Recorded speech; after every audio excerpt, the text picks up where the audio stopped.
तो भारतीय जनता पार्टी ने बड़ौदा में एक बार फिर से अंतर्राष्ट्रीय पहलवान योगेश्वर दत्त को उम्मीदवार बनाया है। योगेश्वर दत्त को जीत दिलाने के लिए बीजेपी के कई दिग्गज चुनावी रण में कूदे हैं। दरअसल बड़ौदा सीट बीजेपी के लिए साख का सवाल बन चुकी है। यही वजह है कि योगेश्वर दत्त की जीत का परचम लहराने के लिए बीजेपी के तमाम दिग्गज बड़ौदा में डेरा डाले हुए हैं। हरियाणा बीजेपी के मुखिया ओपी धनखड़ तक खुद योगेश्वर दत्त के लिए प्रचार कर रहे हैं। हमारे बहुत ही सामाजिक नेता और राजनीतिक नेता भी राज्यसभा के मेंबर डीपी वत्स।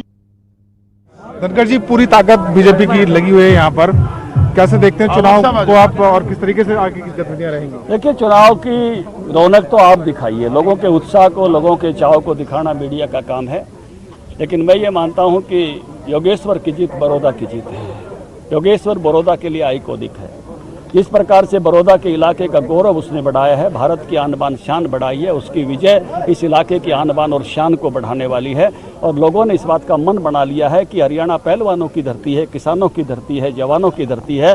तो इस पहलवान का इस बार विधानसभा में पहुँचाने का, क्योंकि किसान की पहली पसंद होता है पहलवान, वो 20-20 कोस तक भी कुश्ती देखने चला जाता है। तो इस पहलवान को उसने विधानसभा पहुंचाने का मन बना लिया है, क्योंकि अब ये हो गया है कि योगेश्वर की जीत बड़ौदे की जीत है। धनखड़ साहब, सवाल ये कि एक जेजेपी आपकी जो सहयोगी पार्टी है, पिछले चुनाव को अगर हम देखें 37,000 आपके थे, 32,000 उनके वोट थे।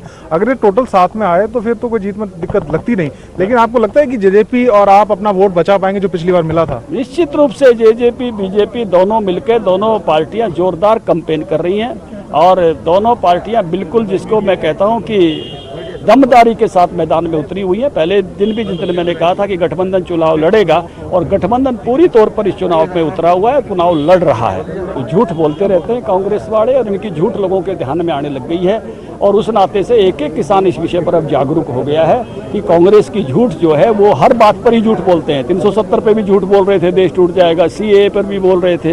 लगातार झूठ बोलने के आदी हैं, और लोग इस बात का फर्क समझते हैं कि किस प्रकार से मोदी ने हमको 50% प्रॉफिट के साथ फसलों के दाम दिए, किस प्रकार से हमको 6,000 रुपए डायरेक्ट हमारे खाते में दिए। कांग्रेस ने तो कभी फुट्टी कोड़ी भी नहीं दी। किस तरह से बाजरे की खरीद हरियाणा में हो रही है, राजस्थान और पंजाब में कांग्रेस का राज है, एक दाना भी नहीं खरीद रहे, 1200 के भाव बिक रहा है। तो उनको साफ, यहाँ गन्ने का भाव 340, पंजाब में 310, जहाँ कांग्रेस पार्टी की सरकार है। तो ये तो मेरे झूठ बोलने के लोगों के ध्यान में आ गया। और इनकी राजनीति व्यक्तिगत प्रकार की है, इनकी राजनीति कोई सामाजिक राजनीति नहीं है कांग्रेस पार्टी की। मेरे लिए, हमारे लिए इसलिए बाबू बेटा दोनों मंड रहे हैं। हमारी राजनीति खेल की है, खिलाड़ी की है, इस इलाके के सम्मान की है, इस इलाके के विकास की है। तो योगेश्वर दत्त को हरियाणा का आइकॉनिक, हरियाणा का आइडल बताते हुए ओपी धनखड़ के समेत बीजेपी वोट की अपील कर रही है। हालांकि पिछली बार की बात करें तो योगेश्वर दत्त महज कुछ ही फर्क से हार गए थे, जीत दर्ज नहीं कर पाए थे, लेकिन बीजेपी को पूरी उम्मीद है कि इस बार जीत होगी। इधर बड़ौदा में कांग्रेस के उम्मीदवार की जीत सुनिश्चित करने के लिए भूपेंद्र सिंह हुड्डा भी चुनावी रण में डटे हैं। हुड्डा की माने तो उपचुनाव प्रदेश की राजनीति की दशा और दिशा बदल देता है, इसलिए बड़ौदा का उपचुनाव भी काफी अहमियत रखता है।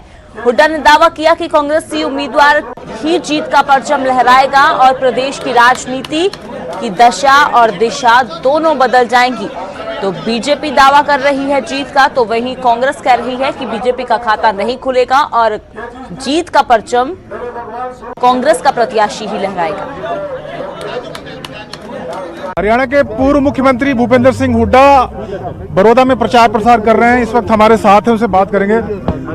हुड्डा साहब, कैसे देखते हैं, तो चुनाव का दिन, मतदान का दिन नजदीक आता जा रहा है, किस प्रकार का माहौल लग रहा है? पूरा जन समर्थन मिल रहा है छत्तीसगढ़ राज्य कांग्रेस पार्टी को, और कांग्रेस पार्टी की जीत निश्चित है। जिस तरीके से भारतीय जनता पार्टी ने तमाम अपनी पूरी सरकार यहाँ पर पूरे दिग्गज उतारे हुए हैं, इतनी अहमियत क्यों आपको लगता है कि दी जा रही है इस चुनाव को?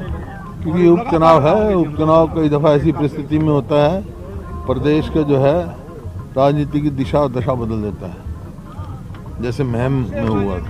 सर, 3 बार से लगातार आपकी पार्टी यहाँ से जीतती रही, तो ये सिलसिला जारी रहेगा? और क्योंकि बीजेपी इस बार कह रही है कि हम गठबंधन में हैं, तो इस बार जीतने में कोई दिक्कत होगी नहीं, इस दावे पर क्या कहेंगे सर? कांग्रेस की जीत होगी। हुड्डा साहब, आपने, बीजेपी एक बार बार ये भी कहती है कि हुड्डा साहब कह रहे हैं कि मेरे को कैंडिडेट मान के वोट कीजिए, तो कैंडिडेट मजबूत नहीं है, इसका फायदा हमें मिलेगा। आपको इस तर्क में कितना दम लगता है? नहीं, कैंडिडेट मजबूत है, गरीब आदमी है, किसान का बेटा है, कांग्रेस का कार्यकर्ता है, ओम प्रकाश चौटाला भी सर प्रचार कर रहे हैं, पूर्व मुख्यमंत्री हैं। उनका ये कहना है कि जो पुराना गढ़ था उनका वो इनेलो का था और वो पुराना इतिहास दोहराएंगे यहाँ से। इनेलो की स्थिति कैसे देख रहे हैं आप? वो उनकी सोच है, लेकिन कांग्रेस की जीत होगी यहाँ।